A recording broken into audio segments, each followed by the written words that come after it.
காத்து ஊத காத்து சுத்தும் கடலு கரைய பார்த்து சத்தியமா கோயில் கொண்ட சுப்பையா எங்க குப்பத்துக்கு குல விளக்கு நீ ஐயா.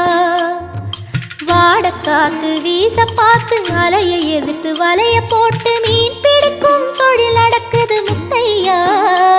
கரை மீண்டு வர காவல் உந்தன் வேலையா.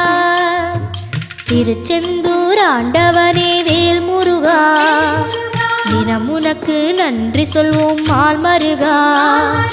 திருவடியில் தவம் இருப்போம் திருமுருகா.